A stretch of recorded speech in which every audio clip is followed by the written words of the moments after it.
Au nom du Père et du Fils et du Saint-Esprit, ainsi soit-il. Notre Père qui êtes aux cieux, que votre nom soit sanctifié, que votre règne arrive, que votre volonté soit faite sur la terre comme au ciel. Donnez-nous aujourd'hui notre pain de chaque jour. Pardonnez-nous nos offenses, comme nous pardonnons à ceux qui nous ont offensés. Et ne nous laissez pas succomber à la tentation, mais délivrez-nous du mal, ainsi soit-il. Saint Pie-X, au nom du Père et du Fils et du Saint-Esprit, ainsi soit-il. Alors nous allons aborder ce thème de l'image de Notre-Dame de Guadalupe. Je ne pourrai pas le faire en une fois, donc ça se fera en 2 fois et peut-être même en 3. Alors, peu de choses ont été écrites en français sur ce sujet. L'étude du père Bruno Aymar de la CRC, que je n'ai pas consulté, mais je le ferai un de ces jours. Et puis le livre du père François Brune, La Vierge au Mexique. Alors, je vais d'abord, dans un premier temps, vous donner un résumé de l'histoire des apparitions, pour ensuite étudier une partie de l'image. Alors, nous sommes d'abord en présence d'une des plus grandes énigmes du monde sur laquelle se sont penchés beaucoup de scientifiques. Depuis 1531, cette image de la Sainte Vierge, imprimée sur la tunique du petit Indien aztèque Juan Diego, suite à la 5e apparition qu'elle lui fit, et qui n'est pas une peinture, qui est colorée par des pigments inconnus sur cette terre. Elle est imprimée recto verso, sans le moindre apprêt, sur un tissu en fibre d'agave qui ne se conserve pas plus de 20 ans. Alors, en 2001, le professeur Hernández Illescas, qui est un astronome, fit la preuve aussi que la disposition des étoiles sur le manteau de la Sainte Vierge était exactement celle des constellations dans le ciel de Mexico à l'heure où l'image apparaissait sur la tunique de Juan Diego. Alors nous sommes en 1531 à Mexico, conquise quelques années auparavant par les Espagnols. L'évangélisation progressait rapidement. La conquête ayant connu quelques maladresses, comme dans toute œuvre humaine, une certaine révolte grondait parmi les Indiens. Et c'est alors que la très Sainte Vierge Marie apparut à un petit Indien aztèque, Juan Diego, donc par 5 fois, avant d'imprimer son image devant témoins sur la tunique qu'il portait. Ceci du 9 au 12 décembre 1531. Alors, tout comme le linceul de Turin, tout comme ce linceul nous laisse deviner quelle était la face du Christ, le manteau de Diego nous livre très probablement le visage de la Sainte Vierge. À propos de ces apparitions et de l'image miraculeuse, le pape Benoît XIV s'était exclamé « Dieu n'en a fait autant pour aucun autre peuple ». Quand ces événements ont lieu, la conquête du Mexique par les Espagnols venait de s'achever, et parmi les innombrables Indiens qui se sont convertis en abandonnant leur dieu sanguinaire, se trouve le personnage principal de cette aventure, l'Indien Cuauhtlac-Tuaxin, ce qui en nahuatl, qui est le langage des Aztèques, signifie celui qui parle en aigle. Il s'agit de Juan Diego, nom qu'il recevra ensuite au baptême. Ce mot a aussi des sens secondaires, comme celui qui parle vrai ou celui qui ne dissimule rien. Alors, baptisé depuis peu, il avait pris le nom chrétien de Juan Diego, c'est-à-dire Jean-Jacques. À cette époque, il vit avec son oncle, baptisé Juan Bernardino, et le troisième homme qui va jouer un rôle capital, c'est le premier évêque de Mexico, frère Juan de Zumarraga, qui est arrivé depuis peu d'Espagne.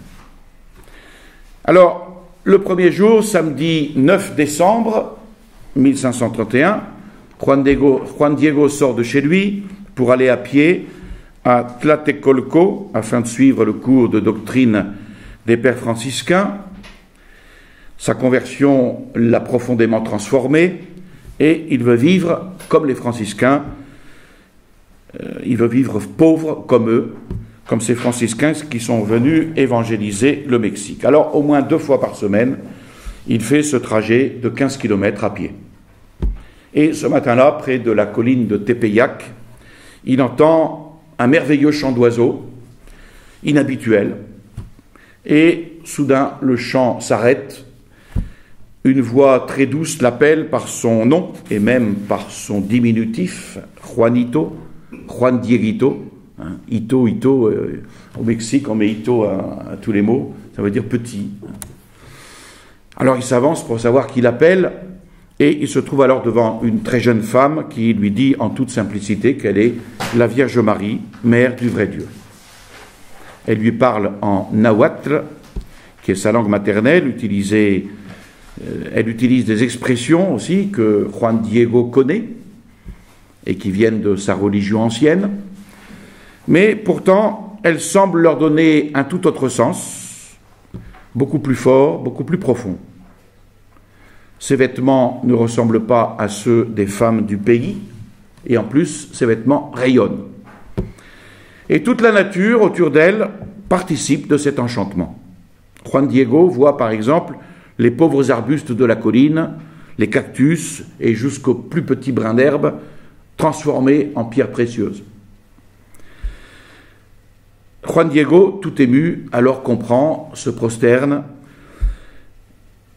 et Notre-Dame veut lui confier une mission, aller voir l'évêque de Mexico et lui demander en son nom de faire construire ici même une église, où elle pourra manifester Dieu et le donner aux hommes. Juan Diego se met tout de suite en chemin, il est séduit au fond de son cœur par la beauté de l'apparition, et il arrive sur les lieux de l'évêché. Il devra attendre un certain temps avant qu'un des serviteurs ne vienne le conduire auprès de l'évêque. Juan de Zumarraga a 63 ans, il vient à peine d'arriver d'Espagne à Mexico et il ne comprend pas un mot de nahuatl. Donc le dialogue n'est pas possible, sauf grâce à un interprète dont la tradition affirme qu'il s'agissait du frère franciscain Juan González.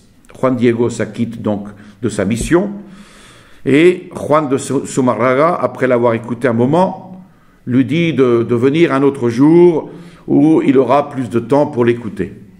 Mais le messager de la Très Sainte Vierge a bien compris que l'évêque avait d'autres chats à fouetter et qu'il n'avait pas cru un seul mot de son récit. Il repart donc dépité et puis il rend compte à la Sainte Vierge de son échec. Et au tomber du jour, au sommet de la colline, il retrouve la belle dame. Deuxième apparition, donc Diego se permet de lui donner un conseil. Diego donne un conseil à la Sainte Vierge si elle tient vraiment à son église. Il lui conseille d'envoyer plutôt un notable qu'un pauvre paysan comme lui, le plus rustre et le dernier du village, comme il dit avec humilité. Mais la Mère de Dieu ne se laisse pas convaincre. Il est absolument nécessaire que ce soit toi, mon fils, toi le plus petit, et je t'ordonne que tu ailles de nouveau demain aller voir l'évêque. Juan Diego s'incline et il promet d'accomplir sa volonté. Dimanche 10 décembre 1531, de nuit encore, il se met en route pour aller voir l'évêque et après la messe, vers 10 heures, il se rend au palais épiscopal et là, il aura beaucoup de mal pour parvenir jusqu'à l'évêque. Il se jette alors à ses pieds en pleurant et il lui raconte la même histoire. Cette fois, Juan de Zumarraga prend son temps, lui pose quantité de questions lui disant de demander à Notre-Dame de lui donner un signe. Juan Diego recommande alors à l'évêque de bien choisir le signe qu'il souhaite. Son assurance impressionne assez favorablement l'évêque. Cependant, Juan Diego parti, l'évêque appelle 2 de ses serviteurs et leur enjoint de suivre discrètement cet Indien, mais les 2 serviteurs finiront par le perdre de vue. Ils le chercheront partout, ils n'arriveront pas à le retrouver, et très en colère, ils reviennent vers l'évêque en lui recommandant de ne pas l'écouter s'il revient, et même de le châtier durement. Le jour même, Diego repasse par la colline et gravit cette colline pour présenter à la Sainte Vierge la requête de l'évêque, et c'est alors la 3e apparition de la Très Sainte Vierge qui lui dit « C'est bien, mon petit enfant, tu reviendras ici demain pour porter à l'évêque le signe qu'il t'a demandé. » Mais le soir, quand il rentre chez lui, il découvre son oncle Bernardino malade. Lundi 11 décembre 1531, et ce jour-là, au lieu de remonter sur la colline, Juan Diego va chercher un médecin en toute hâte. Mais rien n'y fait, l'état de Bernardino s'aggrave, il demande donc à son neveu d'aller chercher un prêtre. Nous sommes le mardi 12 décembre 1531, de nuit, donc Juan Diego s'en va chercher un prêtre, et en chemin, il se dit que s'il va tout droit, comme d'habitude, la Sainte Vierge risque de le voir et de l'arrêter. Alors il fait un détour, et il tombe sur la Sainte Vierge, qui avait bien vu la manœuvre, et qui l'attendait. « Qu'y a-t-il, le plus petit de mes fils ?» lui demande-t-elle. « Où vas-tu? Vers où te diriges-tu » Et Juan Diego se prosterne devant elle et lui explique que son oncle est malade et qu'il doit d'abord s'occuper de lui. « Je te demande de me pardonner, accorde-moi encore un peu de patience, car je ne cherche pas à te tromper, demain, sans faute, je viendrai bien vite. » Mais la Mère de Dieu le reprend avec bonté. Il n'aurait même pas dû avoir peur de cette maladie, ni d'aucune autre menace. N'est-elle pas sa mère? N'est-il pas sous sa protection? N'es-tu pas au creux de mon manteau, enserré dans mes bras? Donc, elle rassure le messager sur le sort de son oncle. Sois certain que déjà il va bien. Juan Diego n'hésite pas, la parole de la Sainte Vierge lui suffit, et pour le moment, il doit tout de suite monter sur le sommet de la colline pour y cueillir toutes les fleurs qu'il trouvera, puis redescendre pour les montrer d'abord à la Sainte Vierge, puis aller les porter à l'évêque. Des fleurs. Un 12 décembre, au Mexique, en hiver, ce jour-là, il gèle, ne pousse que les ronces et les cailloux. Donc s'il rapporte des fleurs à l'évêque, ce sera un signe vraiment éclatant. Et donc sur la parole de la Mère de Dieu, il gravit la colline, et là, il est rempli d'admiration devant tant de fleurs de toutes sortes, épanouies, les corolles ouvertes, belles et délicates. Elles sont fraîches, pleines de rosée, et parmi elles, nombreuses les roses de Castille, les plus belles et les plus réputées. Il y eut les chants d'oiseaux, maintenant les fleurs, et tout cela, évidemment, n'est pas un hasard. Pour Juan Diego, comme plus tard pour tous les Aztèques, il y a un langage clair. Fleurs et chants, dans la culture nahuatl, cela veut dire vérité, beauté, philosophie, poésie, communication divine.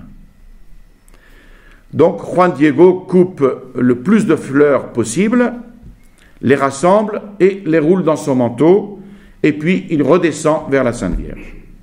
5e apparition, la Mère de Dieu en prend quelques-unes, puis les remet dans le creux du manteau de Juan Diego en lui disant « Mon fils, le plus petit, ces fleurs variées sont la preuve, le signe que tu porteras à l'évêque. » Quand Juan Diego arrive au palais de l'évêque, Ils supplient les serviteurs de l'introduire auprès de leur maître, mais ils font semblant de ne pas le voir ni de l'entendre.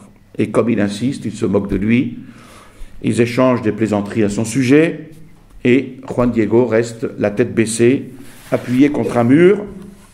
Et puis les serviteurs remarquent qu'il porte quelque chose dans son manteau et qu'il s'en dégage un parfum extraordinaire.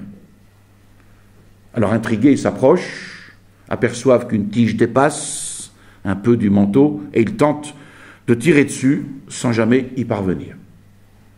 Et ils finissent par s'irriter, lui commandant de montrer ce qu'il porte. Et à la vue des fleurs, très étonnés, ils vont rendre compte à l'évêque de ce qu'ils viennent de voir et celui-ci le fait appeler aussitôt près de lui. Et Juan Diego raconte alors de nouveau son histoire. À la fin de son récit, Juan déploie son manteau, les fleurs roulent à terre et, à sa grande surprise, l'évêque tombe aussi à terre, à genoux devant lui. Et sur son manteau, l'image de la Vierge est imprimée, main jointe, légèrement inclinée. L'évêque, cette fois, est complètement convaincu. On retire à Juan Diego son manteau. L'évêque le conserve d'abord dans son oratoire. Juan Diego passe encore une journée au palais de l'évêque et le lendemain, il le conduit à l'endroit exact où il a rencontré la très sainte Vierge Marie pour la première fois et où elle veut que l'on construise une église. Puis il demande la permission de rentrer chez lui et là, il découvre que la Mère de Dieu est apparue aussi à son oncle et l'a guéri. Donc celui-ci, maintenant, doit aller voir l'évêque pour tout lui raconter. Détail important, la très sainte Vierge lui a dit qu'elle désirait qu'on invoque comme la parfaite Sainte Marie de Guadalupe. Beaucoup plus tard, vers 1544 ou 1548, selon les calculs des historiens, l'évêque Zumarraga demande à Juan Diego de le conduire à l'endroit exact des 4e et 5e apparitions. Et cette fois, Juan Diego eut quelques difficultés à retrouver l'endroit. Et c'est alors qu'une source jaillit, comme pour le lui indiquer, et c'était bien là que se tenait la Mère de Dieu, lui coupant la route alors qu'il venait de lui échapper. Il voulait lui échapper, et c'était bien là qu'elle l'avait envoyé cueillir des fleurs sur le sommet de la colline. Et cette source, d'ailleurs, existe toujours, et elle coule en abondance, et on sait que de nombreux miracles ont été opérés par cette eau. 14 jours après cette apparition miraculeuse, une chapelle était déjà construite. En 1666, l'évêque de Mexico fit réaliser une première enquête auprès des derniers témoins. Un deuxième procès fut mené beaucoup plus tard à Rome, qui aboutit à la reconnaissance officielle du miracle. Benoît XIV accordera d'ailleurs une messe propre pour la fête de Notre-Dame de Guadalupe au 12 décembre. En 1754, il va proclamer la Vierge de Guadalupe patronne du Mexique. La première chapelle construite était bien sûr insuffisante et en 1555, elle était déjà remplacée par une plus grande, appelée Basilique des Indiens, tandis qu'on en construisait une autre plus vaste. Et puis ensuite une autre de style baroque qui fut construite de 1694 à 1709, beaucoup plus grande. Et enfin, en 1976, une énorme basilique fut construite, mais c'est une horreur. On parle de 30 millions de pèlerins par an, en faisant le plus grand centre de pèlerinage du monde catholique. Voilà l'histoire des apparitions. Deuxième point que je voudrais aborder, et qui sera le plus long, évidemment, ce sont les découvertes scientifiques. Tout d'abord, le tissu. Le manteau de Diego, qui s'appelle la tilma, ou ayaté, en coton pour la tilma et en agave pour l'ayaté. L'agave, c'est une plante d'origine mexicaine, avec des feuilles très vastes, charnues, dont le suc donne une boisson fermentée, et les feuilles des fibres textiles. Donc ce manteau de Diego, dont on a parlé, s'est conservé déjà par un phénomène étonnant pour 3 raisons principales. Les conditions climatiques peu favorables de cette région où se trouvait le manteau. Beaucoup d'humidité, les vapeurs des marécages, les émanations de salpêtre et aujourd'hui la pollution. Deuxième point, l'absence totale de protection. Et troisième raison, la fragilité habituelle de ce genre de tissu. En ce qui concerne l'absence de protection, l'Ayaté, d'après les informations recueillies par des spécialistes, notamment Behrens, l'Ayaté n'avait toujours pas été protégée par une vitre comme aujourd'hui. Les 116 premières années, l'image est restée exposée directement aux fidèles. Et c'est en 1776 qu'on apposa seulement une vitre offerte par le duc d'Albuquerque. Alors, si la conservation de cette toile rudimentaire apparaissait déjà comme inexplicable en 1666, elle est encore bien davantage aujourd'hui, après tant de siècles, car aux intempéries naturelles, il faut joindre la ferveur des fidèles, qui viennent toucher l'image, la caresser, la baiser, la frotter, avec des linges censés s'imprégner de sa vertu, etc. Vous connaissez ça, dans nos églises, on voit ça de temps en temps, auprès des statues. Ernesto Sodi Payares, qui est un spécialiste des métaux et qui est professeur à l'Université nationale autonome de Mexico, résume ainsi les règles d'exposition dans les musées modernes.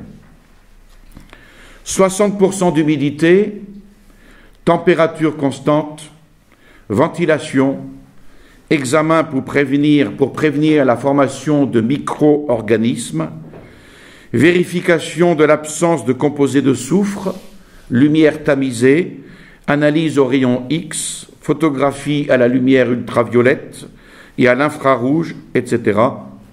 Inutile de vous dire que l'image miraculeuse ne bénéficia jamais de tant de précautions et pourtant, écrit-il, son état de conservation est parfait comme si la toile venait d'être tissée.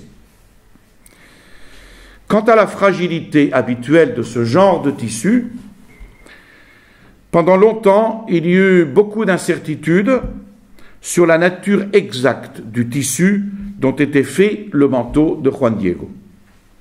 On avait cru un moment que la toile était faite d'ixotre, c'est-à-dire des fibres de palme sauvage.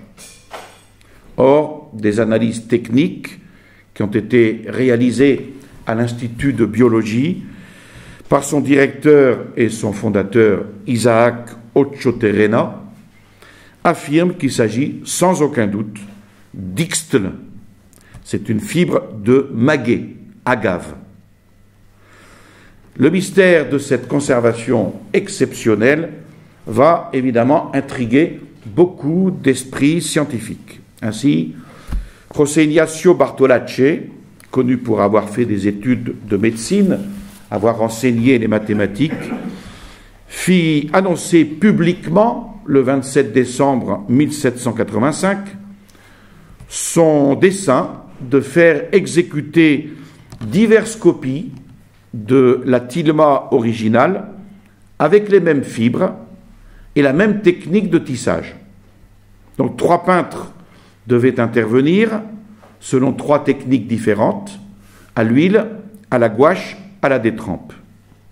Lui-même va entreprendre, le 29 décembre 1786, un examen rigoureux de l'original, en présence de 3 témoins et son secrétaire, José Bernardino de Navia, qui va faire les constatations suivantes à propos de l'Ayaté de Juan Diego, dont voici le résumé. Que la tilma, ou Ayaté, n'est pas de toile grossière mais assez fine et bien tissée, que le fil qui réunit les deux pièces de tissu au milieu par une couture mal exécutée semble de même nature que le tissu lui-même, et que les deux ayates que Bartolacci fit exécuter, l'un de Maguet et l'autre d'Ixotle, sont loin, très loin, d'avoir la finesse de la toile de l'image miraculeuse. Bartolacci fit appel à 5 peintres, parmi les plus connus de Mexico. Une des copies fut confiée à Andrés Lopez, avec l'aide et sous le contrôle des autres, et le deuxième à Rafael Gutiérrez. Les deux furent exécutés sur le tissu, sans aucun apprêt, comme sur l'original. La première fut offerte à des religieuses et s'est perdue.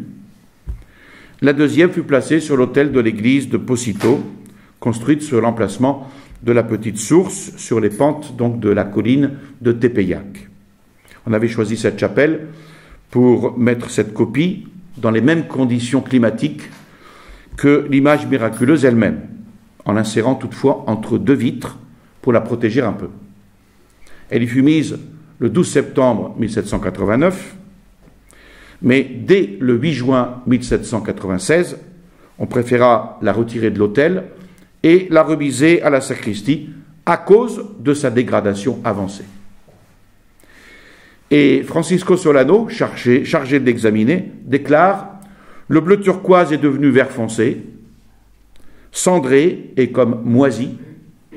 La peinture a pâli complètement et est tombée par endroits, découvrant les fils de la toile dont quelques-uns se coupent. » Donc déjà, quelque chose d'inexplicable en tout cas, mais de miraculeux, se trouve dans le fait qu'un manteau de fibres de Maguet ait pu se conserver plus de 450 ans, alors que la durée normale d'un tissu de ce genre est d'une 20aine d'années au maximum. Ensuite, il y eut cet accident à l'acide nitrique. En 1791, une bonne âme certainement, qui voulait nettoyer le cadre en argent de l'image miraculeuse à l'eau forte, un peu de ce liquide coula accidentellement sur la toile elle-même, sur l'angle supérieur droit. La solution utilisée à cette époque comportait 50% d'acide nitrique concentré et 50% d'eau. Donc d'après les spécialistes, un tel liquide sur une toile végétale aussi fragile aurait dû provoquer des dégâts considérables, au moins crever la toile. Or, il n'en fut rien, il y eut simplement une tache jaunâtre qui est apparue et qui, de façon totalement inexplicable, disparut lentement au fil des années. Le 14 novembre 1921, à 10h30, un ouvrier, Luciano Pérez, dépose un bouquet de fleurs devant l'autel, au-dessus duquel était exposée l'image miraculeuse. Il sort tranquillement de la basilique, et quelques minutes plus tard, une très forte explosion secoue tout l'édifice. Dans le bouquet se trouvait une bombe. Les dégâts furent énormes, les degrés de marbre de l'autel volèrent en éclats, les chandeliers, les vases, les vitraux, les vitres des maisons alentour éclatèrent, un lourd crucifix de laiton complètement tordu par l'explosion, et la vitre de l'image ne bougea pas. Voilà. Deuxième point, l'image en elle-même. Après avoir vu le tissu, voyons maintenant l'image. D'abord, il n'y a aucun après. C'est le premier point. La taille de l'image est un peu inférieure à celle de la toile, 1,43 m sur 55 cm. L'image est imprimée directement sur les fibres de la plante, sans aucun après, sans aucun fond de colle ou de craie, ce qui, normalement, est impossible à tenir. Essayez de peindre directement, comme les écolos du centre-ville, essayez de peindre sur des poireaux ou des artichauts, la peinture ne peut pas tenir. Donc même sur une toile plus fine, on pose toujours un enduit. L'absence totale d'après est donc déjà quelque chose qui serait inexplicable s'il s'agissait d'une peinture. À la fin du XVIIIe siècle, le grand peintre Miguel Cabrera, qui est mort en 1768, fait un rapport. Sur l'envers de la toile, on voit la Sainte Image avec toutes ses couleurs, d'où nécessairement on peut inférer l'absence totale d'après, car s'il y en avait, il serait complètement impossible que l'on puisse voir les couleurs transférées sur l'envers de la toile. En effet, l'après sert ainsi à empêcher les couleurs de traverser. Deuxième point, aucune peinture. Un chercheur américain, Jody Brandt, dans son livre « La tilma de Juan Diego, technique ou miracle ?», point d'interrogation, fait une remarque capitale. Livre paru en 1981. Il n'y a aucun indice qu'il y ait un craquelé.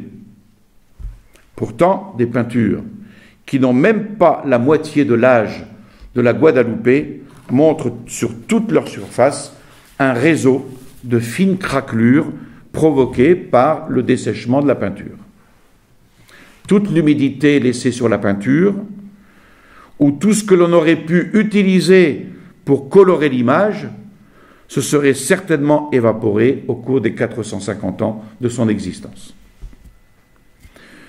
Une autre constatation capitale, faite par ce même chercheur, c'est qu'il n'y a pas d'esquisse sous-jacente à l'image. Ça ne prouve pas son origine miraculeuse, mais la présence d'une telle esquisse aurait prouvé, une fois pour toutes, que cette image n'était que l'œuvre d'un artiste humain. D'après tous les chercheurs donc, qui ont examiné de près l'image miraculeuse, on ne peut, même au microscope, distinguer aucun coup de pinceau. Or, quel que soit le procédé de peinture utilisé, l'application de la couleur se fait toujours en laissant des traînées. La surface colorée de l'image est unie, comme sur une photo. Le tissu de Maguet a pratiquement fonctionné comme une pellicule photographique. Troisième point de cette image, les pigments inconnus. Ici, il ne s'agit pas, comme pour le linceul de Turin, d'une empreinte au négatif. Mais il s'agit bien d'une image positive et en couleur. S'il n'y a pas de peinture, il y a néanmoins des pigments colorés. En 1936, le recteur de la basilique de Guadalupe, Felipe Cortés Mora, offrit à l'évêque de Saltillo quelques fils de l'image miraculeuse. Et cet évêque, Francisco de Jesus María Echavarría, eut un beau jour la bonne idée de sortir de son reliquaire 2 de ses fils pour les remettre à Ernesto Sodi Payares, dont on a déjà parlé. Celui-ci connaissait Fritz Hahn, professeur d'allemand à la même université où il travaillait, et Fritz Hahn était un ami de Richard Kuhn, prix Nobel de chimie en 1938. Or, sur ces 2 fibres, écrit Payares, l'une de couleur rouge et l'autre jaune, il n'y a aucun colorant végétal, ni animal, ni minéral. Autrement dit, ces pigments sont d'origine inconnue. En mai 1979, Smits et Philippe Sernac-Kayahan entreprennent de nouvelles recherches.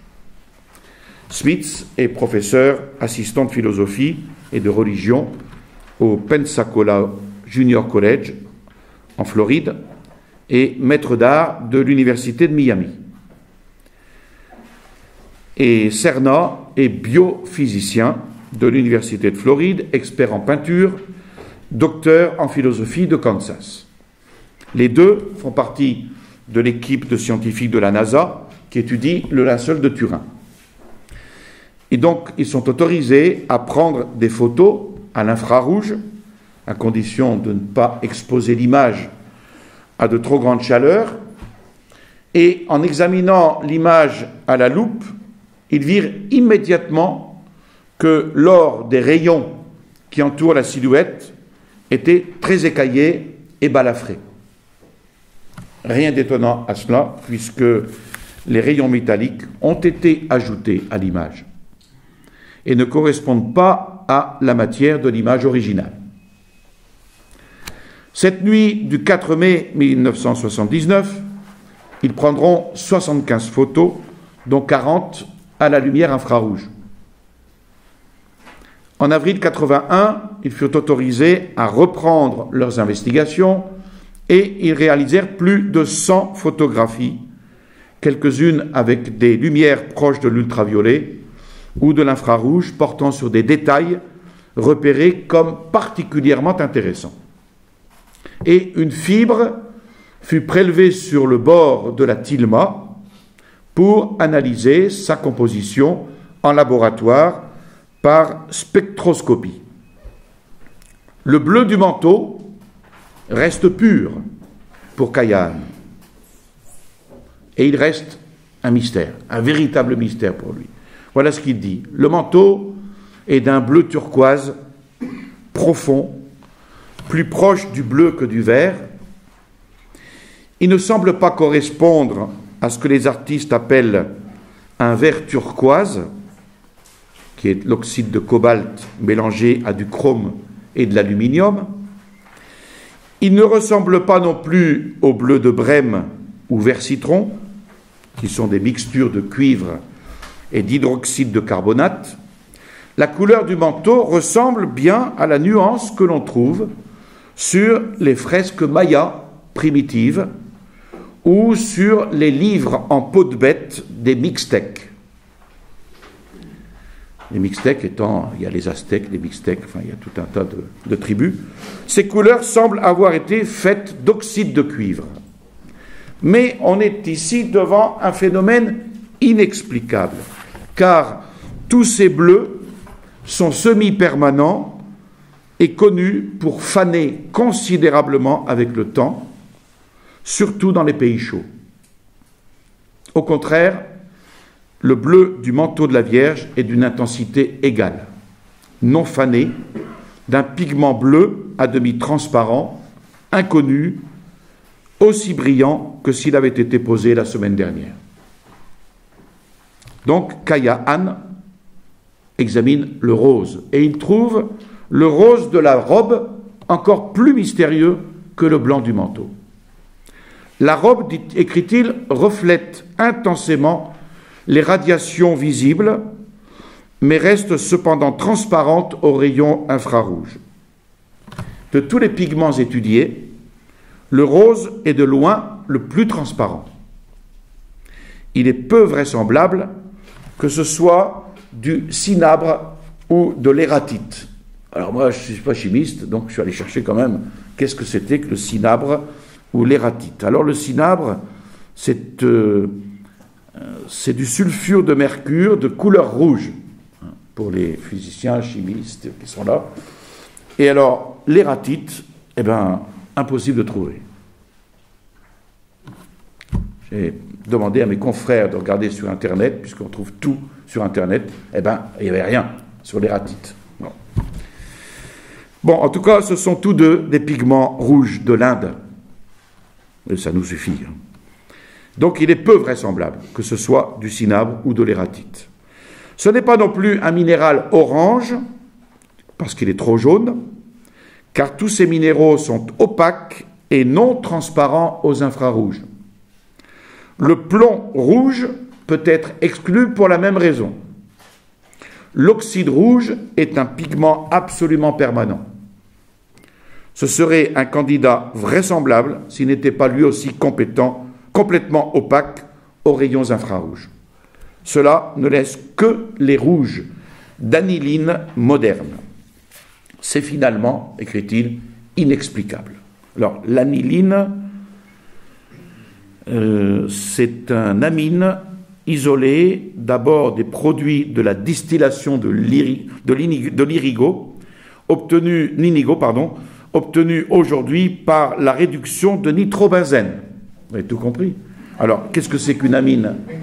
Eh bien, c'est le nom générique des composés obtenus par substitution de radicaux hydrocarbonés univalents à l'hydrogène de l'ammonium. Ça, c'est pour rire. De plus, écrit-il, il n'y a aucun signe de retouche, aucun coup de pinceau, aucun craquelé, aucun pigment écaillé. La brillance intacte des couleurs, turquoise et rose, reste inexplicable. Alors, cette fraîcheur des couleurs est d'autant plus inexplicable que l'image n'a jamais bénéficié des mesures de protection observées aujourd'hui dans les musées pour les peintures anciennes. Alors que dans les musées, ces œuvres sont présentées dans la pénombre, l'image de la Guadeloupe a été soumise pendant des siècles au rayonnement tout proche des cierges, par milliers, par millions. Et Callahan a voulu se rendre compte exactement, encore plus exactement, du caractère prodigieux de la conservation des couleurs. Il a mesuré pour cela l'intensité de la lumière ultraviolette émise par un seul cierge, du type le plus courant en usage dans les églises, et il a trouvé un rayonnement de plus de 600 microwatts. Alors il écrit, si l'on multiplie ce résultat par les centaines de cierges, il parle de centaines, par les centaines de cierges votifs déposés sur l'autel d'une petite chapelle tout près de l'image, sous la protection d'une vitre qui filtrerait cette radiation ultraviolette, on ne peut comprendre comment l'image a pu même résister. L'excès de rayons ultraviolets décolore rapidement la plupart des pigments, qu'ils soient organiques ou inorganiques, particulièrement les bleus. Pourtant, le portrait original garde toute sa fraîcheur et son éclat comme au jour de sa formation.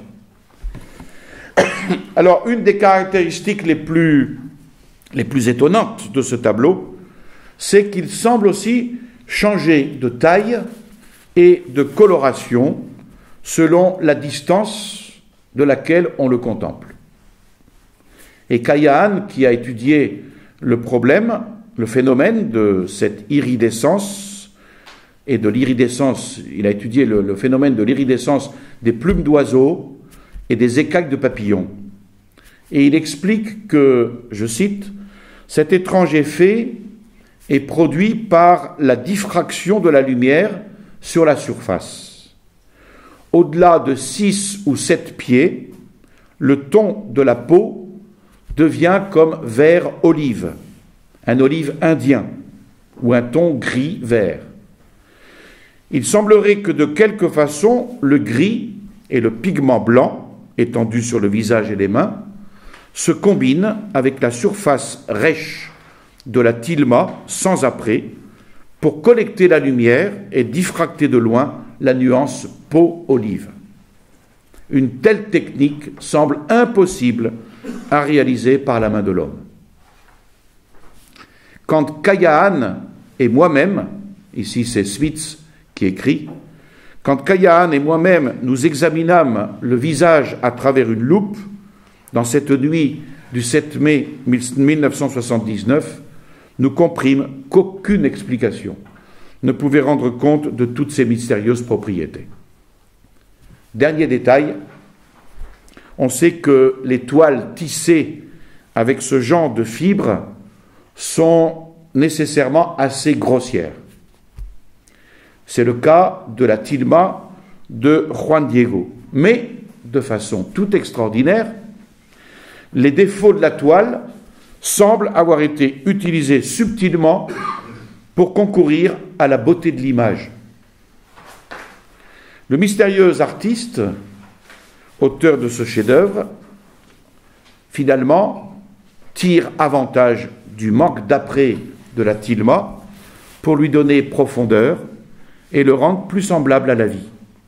Ceci est particulièrement évident pour la bouche, où une fibre grossière du tissu s'élève un peu au-dessus du niveau du reste de la toile, et suit parfaitement le bord supérieur de la lèvre. La même imperfection maladroite se retrouve sous la partie éclairée de la joue gauche et sous l'œil droit. Et Caillaan conclut « Je considère comme impossible qu'aucun peintre humain ait pu choisir une tilma avec des imperfections de tissage disposées pour accentuer les ombres et les rehauts et obtenir ainsi un tel réalisme. La possibilité de simple coïncidence est encore plus invraisemblable. Et de plus, l'image irradie de la lumière qui émane d'elle continuellement.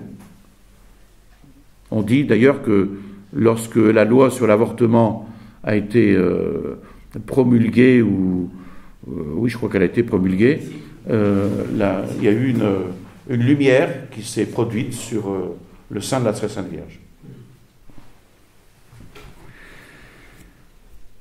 Alors, l'image irradie de la lumière, mais pas de n'importe où. Elle émane d'elle continuellement. Et cette lumière, elle provient surtout de la partie centrale de la Sainte Vierge. Alors, est-ce qu'on a modifié, ça c'est le 4e point de cette image, c'est le Père Brune qui se pose cette question, est-ce qu'on a modifié le miracle de Dieu? Selon Caillaan, le bleu des ailes de l'ange est sévèrement écaillé. L'ange qui se trouve donc au pied. La partie basse, avec l'ange, est dans un très mauvais état. En outre, selon lui, à certains endroits correspondant à ces ajouts, on distingue un après, des coups de pinceau. La ceinture avec son nœud, est-ce qu'elle serait un ajout ou, à tout le moins, il aurait été modifié car les descriptions les plus anciennes le décrivent comme violet et non pas noir. On ne pourrait donc pas déduire de cette ceinture et de la forme particulière de son nœud que la Vierge s'était présentée comme enceinte.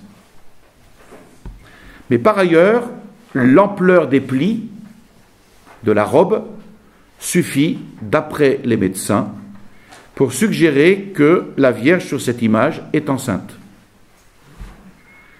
Toute la partie inférieure aurait été retouchée, et Caillaan croit avoir repéré les circonstances qui ont pu conduire à ces embellissements, parce qu'en 1629, une terrible inondation ravagea Mexico.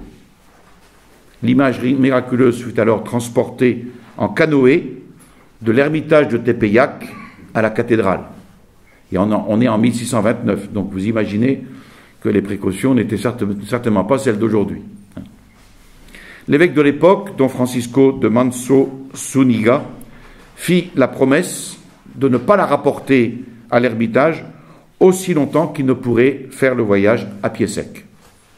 Et c'est ainsi qu'il fallut attendre 1634 pour effectuer le transfert du retour. Mais pour ce double transport, on plia probablement l'image grandeur nature en 3, d'où les traces correspondant à un pliage transversal que l'on peut voir au tiers supérieur et inférieur de l'image. Du fait de l'inondation, et peut-être aussi de ce double transfert, l'image avait dû se trouver endommagée. Et c'est alors probablement qu'un indigène ajouta la ceinture et la lune, et quelque autre, peut-être les ornements gothiques et l'or du fond. Selon certains, c'est une autre main qui aurait mis cet or du fond.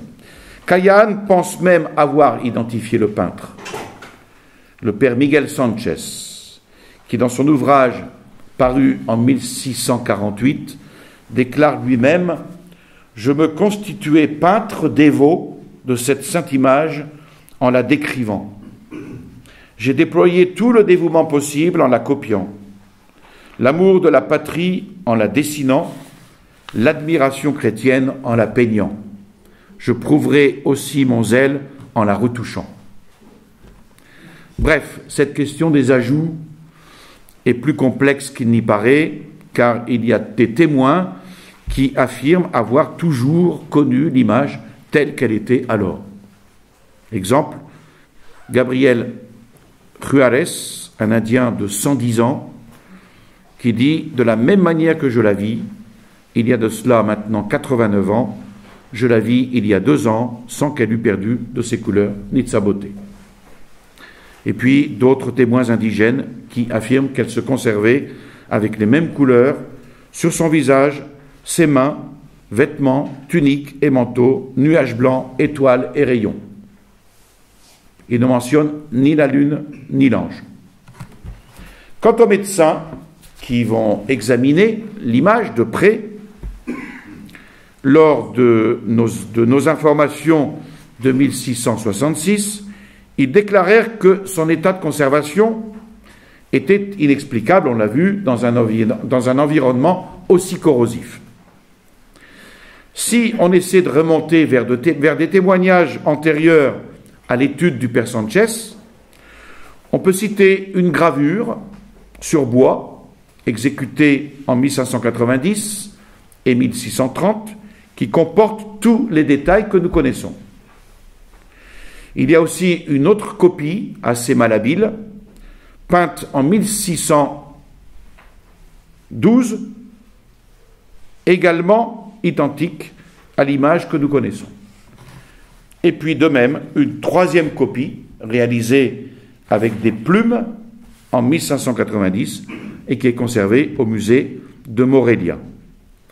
Plus loin encore dans le temps, une réplique de la Vierge de Guadalupe fut envoyée au roi Philippe II, qui l'offrit à l'amiral Andrea Doria. Et c'est cette image qui se trouvait sur son navire lors de la bataille de Lépante en 1571. Ce qui suppose que la peinture fut exécutée un peu avant. Ce tableau comporte tous les détails qui figurent sur la tilma de Juan Diego, y compris le nombre exact d'étoiles. De même, des médailles ont été retrouvées assez récemment, provenant des fouilles de l'île Paris en Floride, plus ou moins avant 1587. Elles comportent tous les détails contestés, c'est-à-dire les fleurs, les étoiles, la lune et l'ange. Et puis, dans un texte qui accompagne le récit du Nikan Mopo Ua, on a une description détaillée de l'image miraculeuse qui comporte déjà tous ces ajouts, entre guillemets.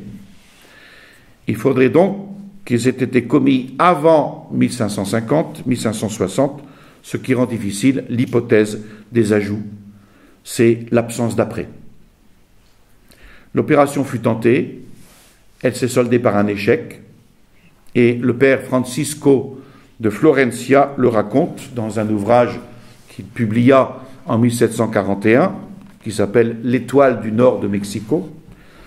Dans les premiers temps, après l'apparition de l'image bénie, il sembla bon à la piété de l'orner de chérubins. Ainsi fut fait. Mais en peu de temps, tout ce qui avait été ajouté à l'œuvre du pinceau miraculeux se dégrada. Si bien que pour éviter le désagrément qu'on avait à le voir, on se vit obligé de les effacer. C'est ce qui explique que certaines parties autour de la Sainte Image semblent avoir perdu leur couleur. La dégradation rapide de ces ajouts confirme donc que les détails que nous pouvons voir aujourd'hui font bien partie de l'original. On a parlé aussi des maladresses de la représentation de l'ange sous les pieds de la Sainte Vierge. Or, on peut en donner une explication. L'ange serait une évocation de Juan Diego lui-même dans son rôle de messager. Les ailes habituelles des anges ne sont qu'un symbole de leur fonction. Or, elles sont ici particulièrement maladroites si on les interprète seulement pour cette valeur symbolique.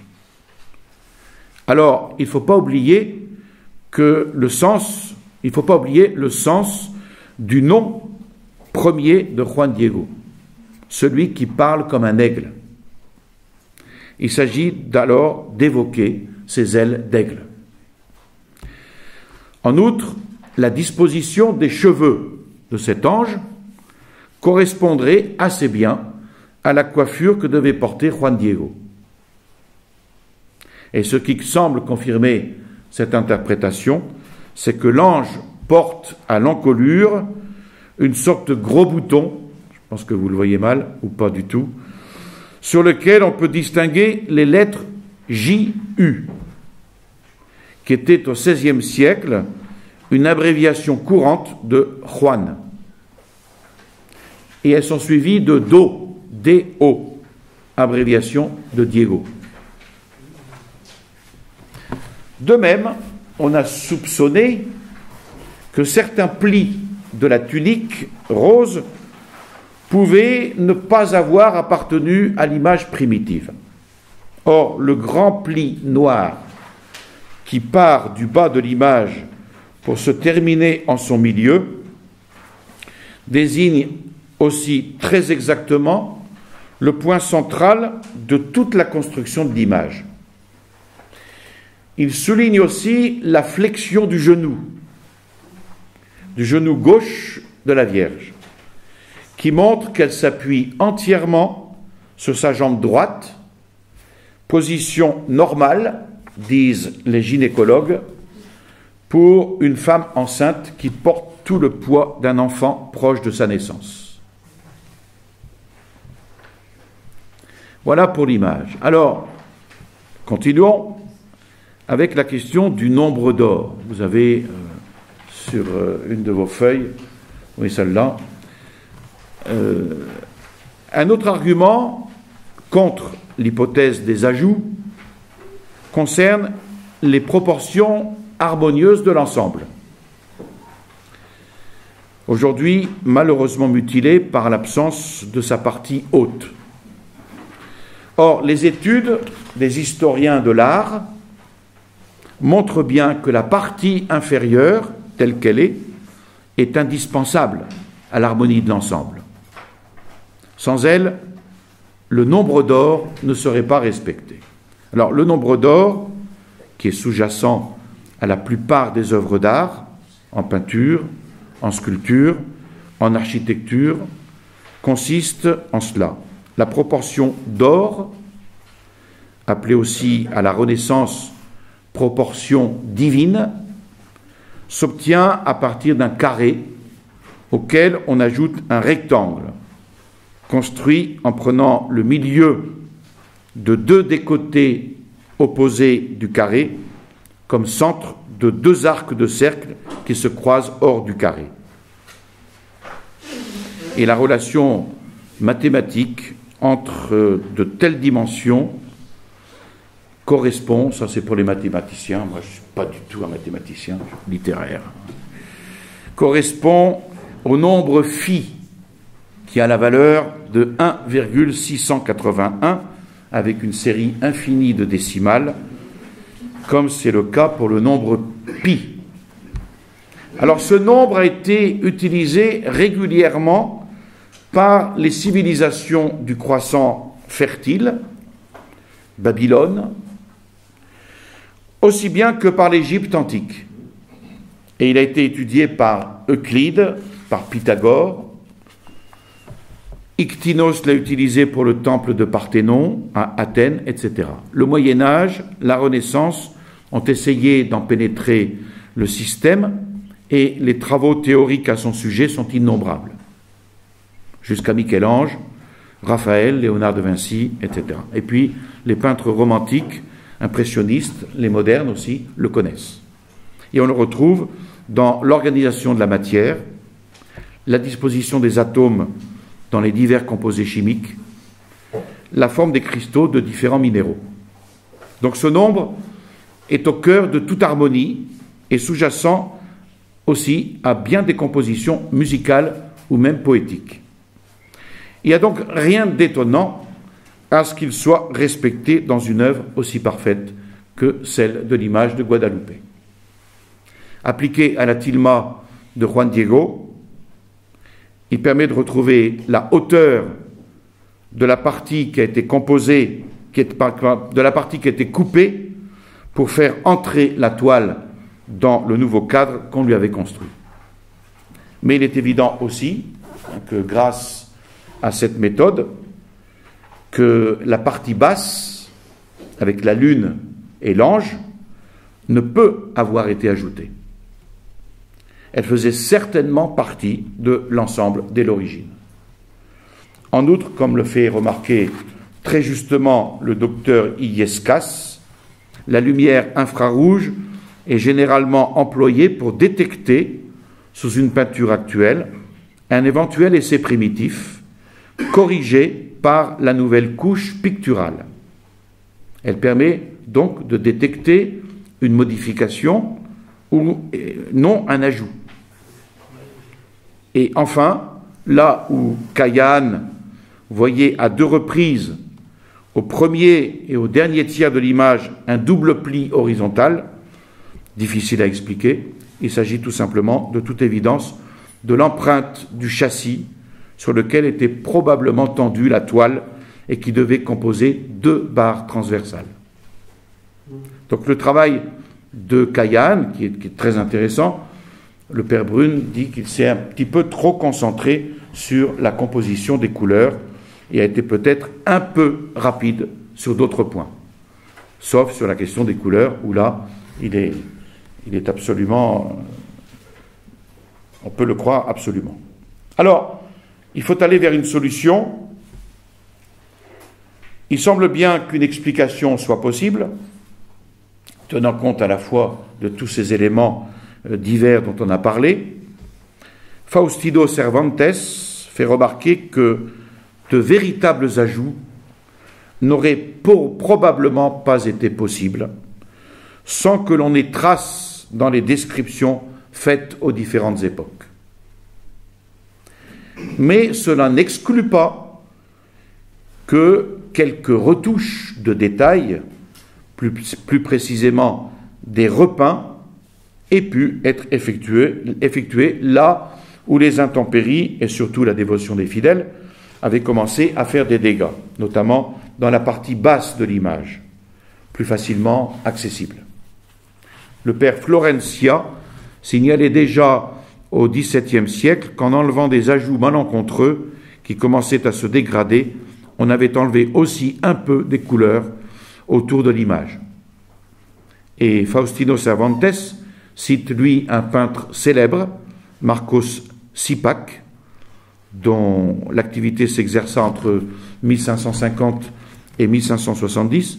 Il se peut qu'il ait été appelé par l'évêque Montufar à réparer les parties abîmées de l'image.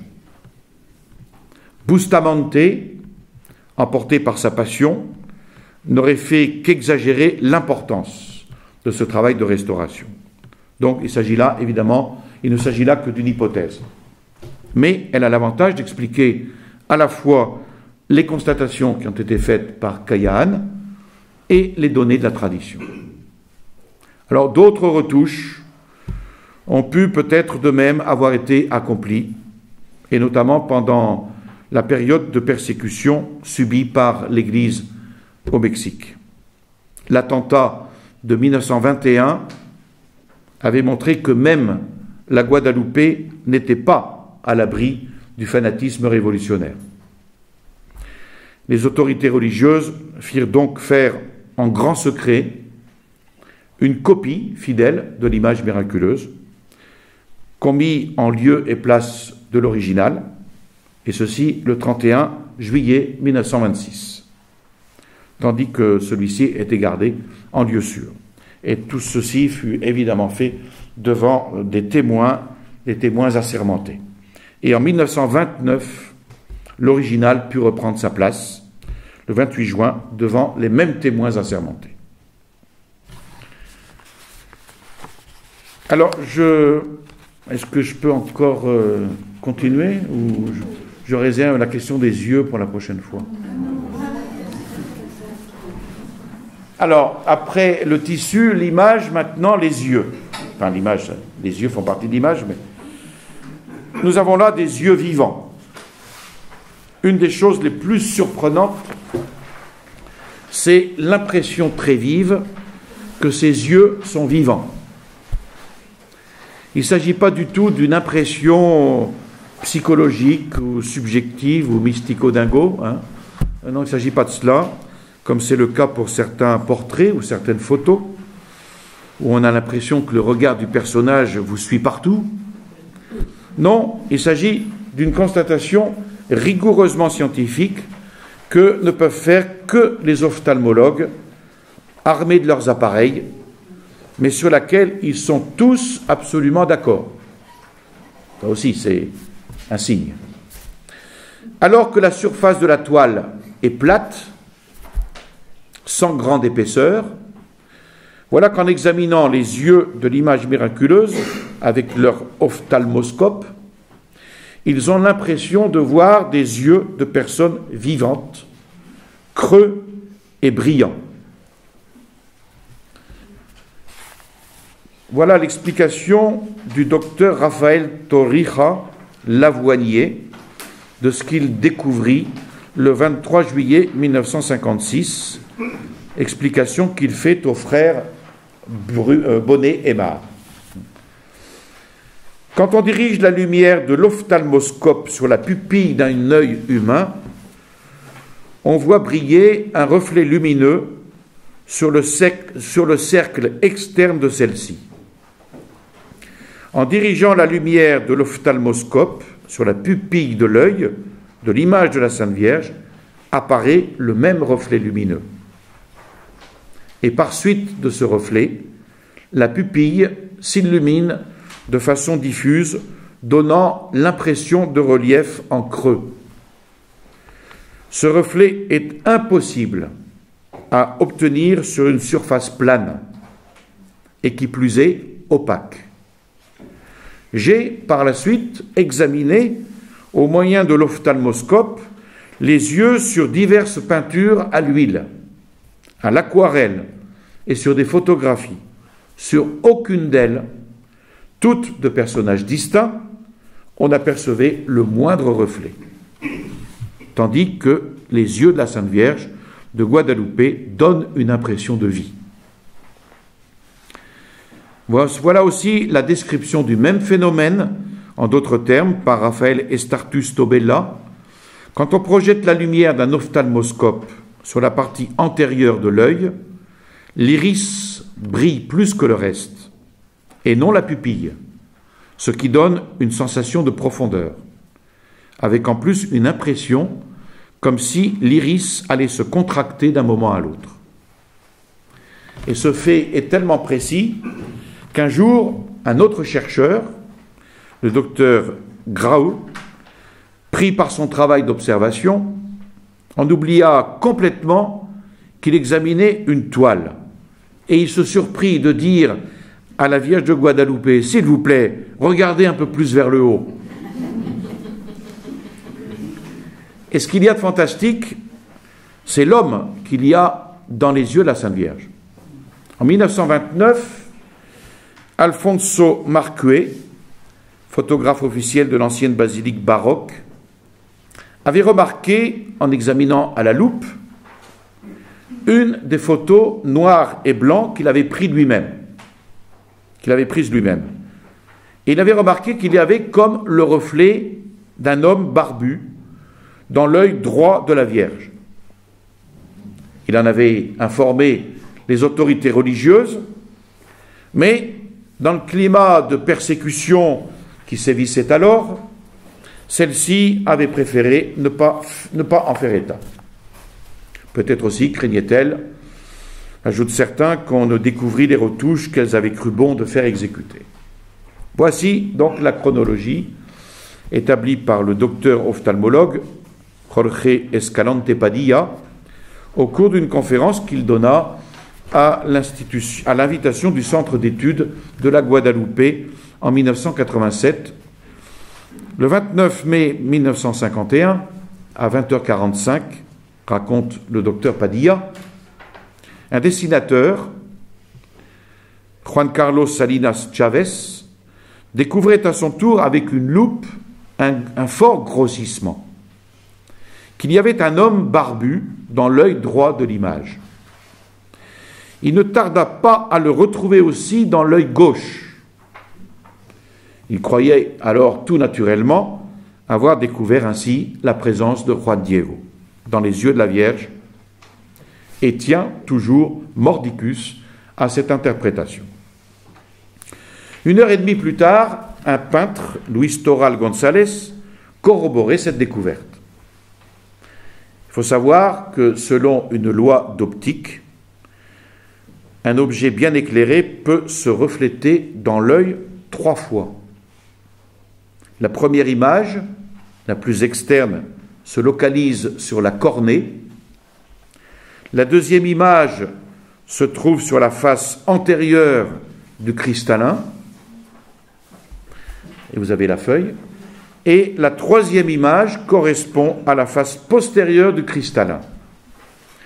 C'est à la première image que correspond le buste de l'homme barbu. Tous les chercheurs, quelle qu'ait pu être leur croyance antérieure, ne purent que constater, stupéfaits, le phénomène.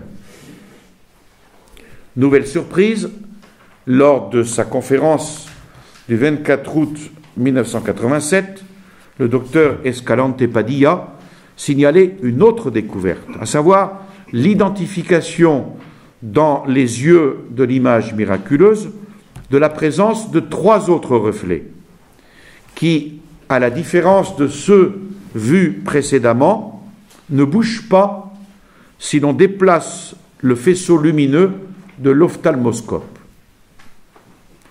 Il faut souligner que tous ces reflets ne peuvent se former que dans les yeux ouverts de personnes vivantes. Jamais on ne peut observer ces reflets sur des surfaces plates, peinture ou simple photo, une fois encore. Or, l'image de la Guadalupe est une simple toile, parfaitement plate.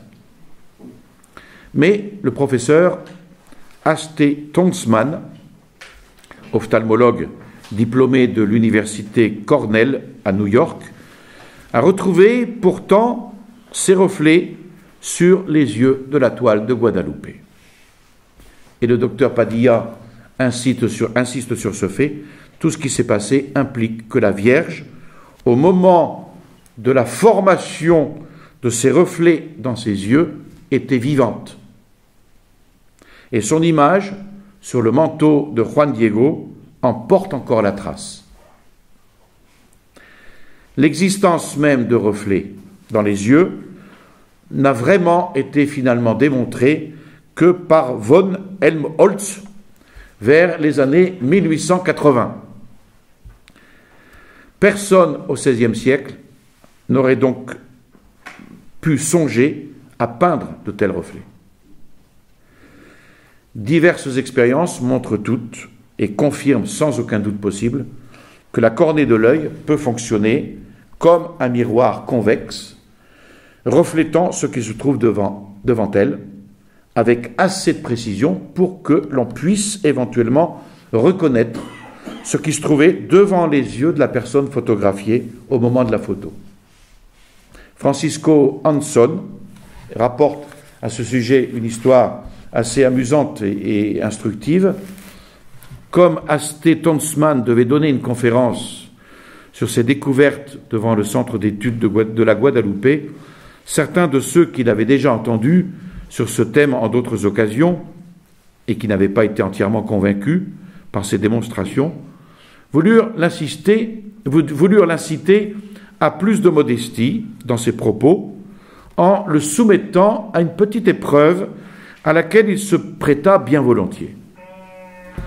Ils photographièrent les yeux d'une des filles de Tonsmann, et quelques heures avant la conférence qu'il devait donner, ils lui remirent la photo en lui demandant d'identifier ce qui s'était trouvé devant les yeux de sa fille au moment où l'on avait pris la photo. Tonsmann accepta.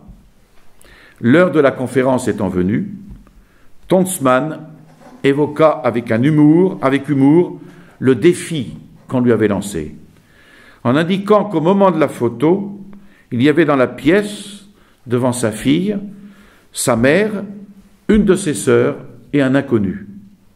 Et il ajouta que l'on avait placé sur la table du salon un bouquet composé de 6 fleurs de 3 espèces différentes. Et tout était exact. Le scepticisme tomba. Alors il faut garder à l'esprit que l'image miraculeuse elle-même, l'iris des yeux, n'a que 7 à 8 mm de diamètre. Que la tête de la Mère de Dieu étant inclinée et son regard tourné vers le bas, les paupières sont à moitié baissées. Et malgré toutes ces limites, on comprend que ce qui a été découvert dans les yeux de cette image est à peine croyable. Une telle finesse d'image était totalement, évidemment, impossible à réaliser, non seulement au siècle des apparitions de la Vierge, mais même maintenant, même dans les siècles suivants. Les microscopes nécessaires n'existaient pas. La science, à ce niveau-là, ne peut que reconnaître le prodige. Le phénomène est donc au-delà de toute explication naturelle, de toute explication scientifique, et, paradoxe remarquable, c'est notre science et notre technique qui le prouvent.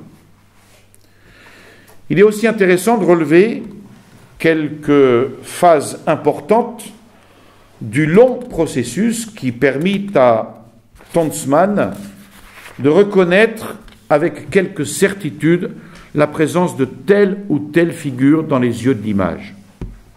Lorsqu'il pensait avoir identifié la présence de quelques personnages, il cherchait dans les documents de l'époque tout ce qui pouvait confirmer sa découverte.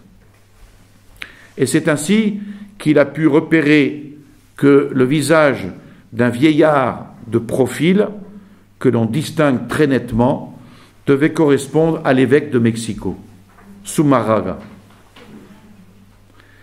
Les historiens pouvaient dire qu'il était basque, qu'il avait 60 ans environ, il avait 63 ans. Les anthropologues reconnurent sur les photos présentées par Tonsmann le type basque bien marqué, précisant que l'homme était chauve et il avait perdu presque toutes ses dents. De plus, un tableau de Miguel Cabrera, peint en 1752, et figurant la 4e apparition, avec la formation de l'image miraculeuse, représente l'évêque Zumarraga à genoux. Or, il est vrai, la ressemblance avec la tête chenue, observée dans les yeux de la Vierge, est frappante. Évidemment, Cabrera n'avait pas pu connaître personnellement Zumarraga. Mais peut-être avait-il pu voir des portraits plus anciens, aujourd'hui disparus, ou recueillir quelques traditions orales sur son origine et en tenir compte pour sa peinture. De même, lorsque Tonsmann crut voir sur les photos la tête d'une femme noire, aux cheveux crépus, sa première réaction fut de n'en pas parler. Non pas par racisme, La présence de Noirs en Amérique dès cette époque-là lui paraissant totalement impossible. Mais un jour, ayant au cours d'une conférence évoqué cette étrangeté embarrassante, un historien lui apprit que Hernán Cortés avait fait venir des Noirs à Mexico. Et plus tard, en lisant l'histoire de l'Église à Mexico du père Mariano Cuevas, Tonsmann découvrit que Juan de Zumarraga avait, dans son testament, accordé la liberté à l'esclave noir qui l'avait servi à Mexico. Mais ce qui achevait, pour chaque détail, de convaincre le docteur Tonsmann qu'il s'agissait bien du reflet d'une silhouette humaine et non d'une simple tache de la toile, c'était de retrouver le reflet correspondant dans l'autre œil à la place qu'il devait occuper normalement selon les lois de l'optique, et avec les distorsions normales à cette seconde position. Voici donc la liste empruntée à Tonsmann des personnages repérés en suivant l'ordre chronologique de leur découverte. Premièrement, découverte de l'Indien au corps entier dans l'œil gauche et de l'homme barbu dans l'homme droit. L'Indien, c'est le personnage qui est assis par terre, torse nu, la tête de profil. Je crois que j'ai oublié de vous... Oui. J'ai oublié une feuille. Et je crois, elle est à la poubelle, je crois, en plus. J'ai dû faire une erreur. Bon, bref, il y avait une feuille avec toutes ces taches noires. Bon. Donc l'Indien, le personnage assis par terre, torse nu, la tête de profil, légèrement relevée, et l'homme barbu, c'est celui qui avait été repéré en premier. Il se tient la barbe dans un geste qui exprime la perplexité. Deuxièmement, repérage du personnage âgé. Il s'agit très probablement de l'évêque, Juan de Zumarraga, et du jeune homme dans l'œil gauche. Troisièmement, découverte de l'Indien qui porte une tilma nouée au cou dans les deux yeux. Recherche négative d'éventuelles images sur la tilma. Il s'agit probablement de Juan Diego déployant son manteau avec un étrange chapeau pointu appelé cucurucho. Quatrièmement, découverte, cucurucho, ça fait penser à la cucaracha, hein, qui est cucaracha, c'est un cafard. Découverte d'une femme noire dans l'œil gauche, c'est la servante noire de l'évêque, avec des cheveux crépus.